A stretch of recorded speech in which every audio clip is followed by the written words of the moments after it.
Hi, my name is Michael Hollins with the Hollins Bankruptcy Law Office, the managing attorney there. And today I would like to answer the question, why do people file bankruptcy? So I have some statistics, not necessarily the numbers or percentages, but a pie graph to show the top 6 reasons why bankruptcy was filed.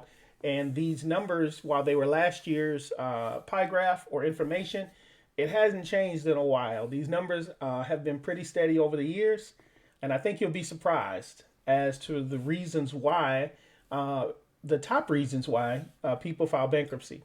So, before I get going there, let me just let you know if you need any information regarding bankruptcy, please head on over to hollandsbankruptcy.com for this information and just about anything you want to know about bankruptcy. We have several podcasts and blogs there at the website.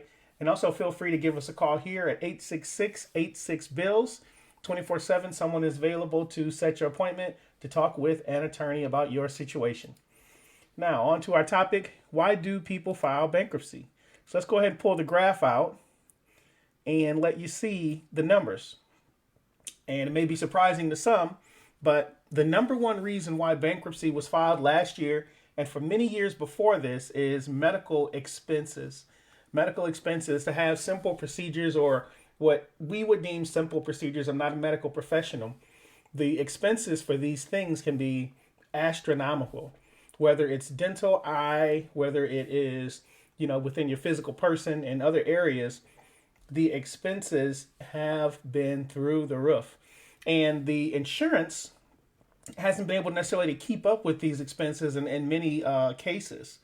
So that is the number one reason why people file bankruptcy. Now I'm going to jump all the way down to the least reason. The least reason why last year, for sure, and many years before, people filed bankruptcy. Because I think a lot of people think that it was the number one reason, which is overspending. I think that is just the perception that if somebody's filing bankruptcy, they don't have a good budget, they're not good with their money, and so they should have had the right insurance in place, or they should have accounted for whatever life, issue or life tragedy or whatever surprise happened. They should have been had a safety net in place. And sometimes life throws curveballs, and that's not always the case. So it's not always overspending. That accounts for the least amount of bankruptcy filings. In fact, speaking more on overspending, if someone has high credit usage on credit cards, or maybe you have taken a second mortgage and maybe just did some spending on vacations and some things, and it got out of control with your spending. A lot of times there are things in place, such as credit repair, such as negotiating with creditors to get kind of reel those situations back in. And bankruptcy is not always a solution for someone in that position.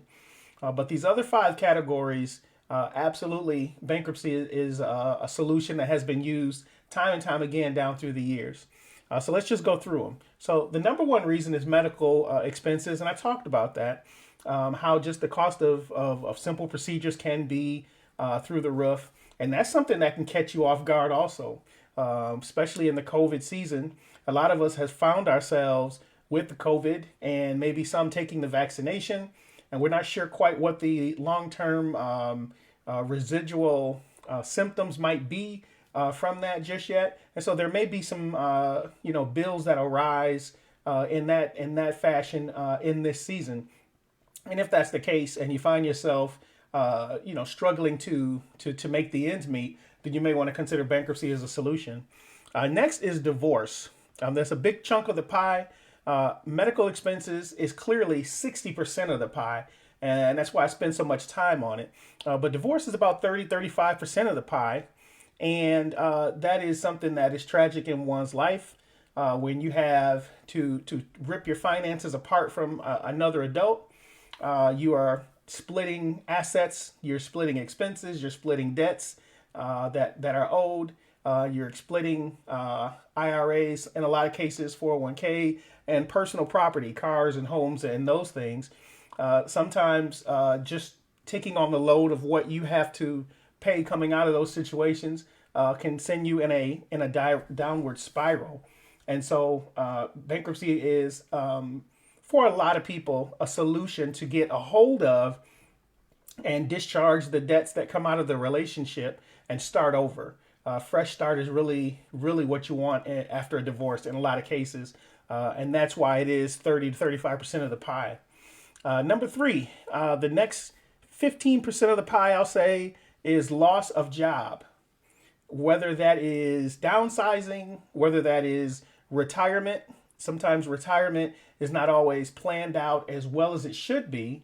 And so then our retirement monies don't always take care of us where we want it to when we get into our 60s and 70s in that fashion. And job loss here in the season that we're in, pandemic has really, really sent us viral. So if you're a service worker, we're talking bartenders, we're talking retail sales, folks that worked in the malls and in the eateries, waiters, waitresses, even in the hotel industry, in that we're not traveling so much.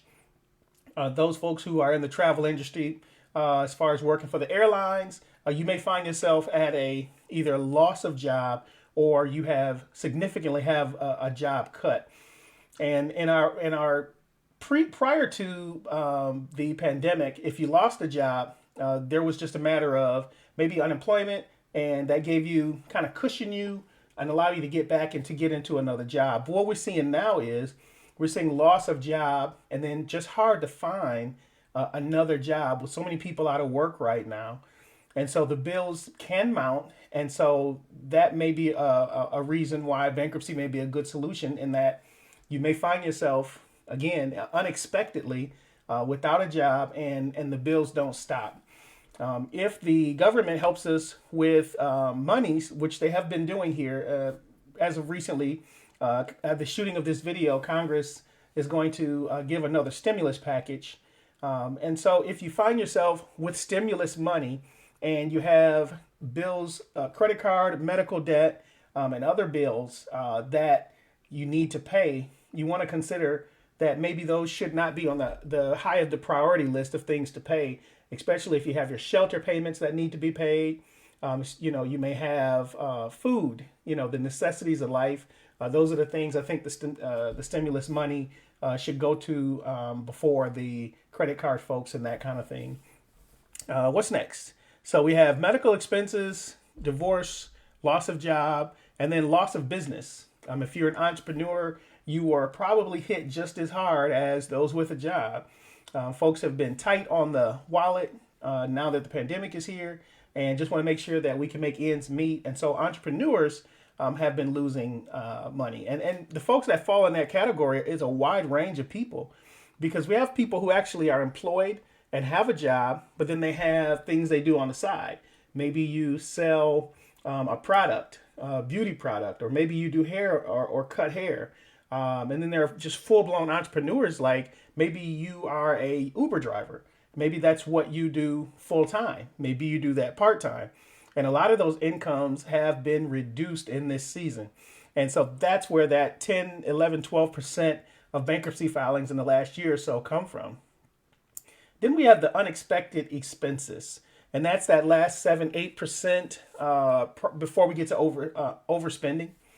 Just expenses come up out of nowhere. That's when you have a baby, and children are expensive. You didn't plan to have a child, but here's a child, and here's the daycare expenses. If you have a child that goes to college, then the college expenses just kind of pop up. I need books, or I need this, or I need that. There are a lot of times in life where just expenses come. You get an unexpected water bill. You get an unexpected hike in a certain utility. There are times where your insurance, from year to year with your job, there's a hike in your insurance. And so they're just unexpected changes that happen in life, and you have to kind of roll with it. If you've had teenagers that are 12, 13, in 1 year from 7th to 8th grade, they can grow 4 inches and 2 shoe sizes. These are unexpected expenses that just come up. Sometimes when you have those back to back, coupled with a pandemic, or maybe coupled with job loss or income going down, that can put a strain on the budget, and that is a reason why a lot of people, maybe 7 to 8% of this pie, have chosen bankruptcy as a solution. Especially if you own a home or if you own a car that you're getting behind on, and you'd like to keep it. Bankruptcy is definitely the solution in that situation. In that it is hard to go to the mortgage person and the car folks and say, well, let's work out a lower payment for me, and that I'm having a hard time. And a lot of times they're not necessarily wanting to come to the table and do that, rather just foreclose or repossess the vehicle. Whereas at Chapter 13, you can absolutely go to them and say, well, we're going to restructure this deal such that I can make the payment and get back on my feet. And that's what Chapter 13 is for. And that's what that unexpected expenses, that 7 to 8%, that's where those folks come from. And I can imagine that seeing that number go up this year because of the pandemic. And last but not least, I spoke about it earlier, that last maybe 4 or 5% overspending. That was just a misjudgment in the visa payment. Just went to Vegas, lost some money gambling. You have a habit of some sort, and you overdid it, and so now there's thousands of dollars in debt, hundreds of dollars in debt, tens of thousands of dollars. There was a car, you had to have it. Just overspending. You got a really really big house, refurnished it, took a second mortgage, and maybe just overdoing it a little bit. And bankruptcy is a solution in that regard too, and that unsecured debt can be discharged and you can get the fresh start that we always talk about. So I hope that this gave some utility to somebody. I hope that you understand that overspending is not why bankruptcy occurs in 9 out of 10, if not 9.5 out of the 10 cases that we file in the federal district courts. It's more so life happens medically, relationally, financially, business-wise. Just life just happens unexpectedly, and you find yourself behind the 8 ball. And so if that's your situation, if you know somebody who that might be their situation, please share this video with them. I encourage you to like the video as well, and subscribe to this channel to get more information. You can also go, again, to the website, hollandsbankruptcy.com, where there's a lot of good information about bankruptcy there. And if you'd like to talk about your personal situation, please feel free to give us a call. I'll throw the number up on the screen here so that you can see it. It is 866-86-BILLS. Feel free to give us a call here in the office, and we can talk about your situation personally. Again, my name is Michael Hollins, and I really thank you for listening. Until next time, please be safe.